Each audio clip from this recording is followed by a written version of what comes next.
grow up in a home where the word Jesus and God were not words that you heard in a positive way. And you learn how at a really young age how to be in that environment. And so for me, I turned out to be the good kid. But being the good kid meant that you worked awful hard to be good enough. But as a young kid, you learn that when you're not good enough, that it is probably the most isolating, lonely feeling in the world.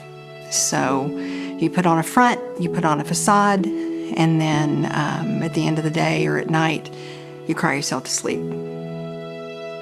When I was 18 years old, the dad that I worked so hard to please suddenly died. And even though that there were hard things in that home, it was the only dad I knew. So life as we knew it completely changed. And then 4 months later, I was told my mother was dying. And so I was in college, and I came home to take care of my mom. Mom died a year after my dad, and life literally fell apart. I ran away, and I ran for 15 years. I made really poor choices. Only God's hand of protection and pursuance over me is what protected me. But I still never felt worthy. So I ran for 15 years, and he had to break me. It took 2 failed marriages. It took the loss of 2 children, and just the breaking down of making me realize that I didn't have to work. I didn't have to run back to him, because the moment I turned around, he was right there. He was where he had always been. And what's really sweet is 10 years ago, actually 9.5 years ago this month, he made provision to bring me home.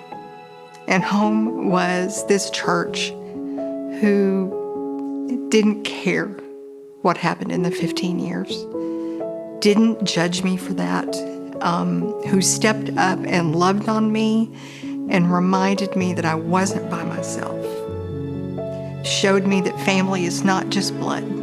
Family is the body of Christ, who held me accountable, who helped grow my faith again and restore it.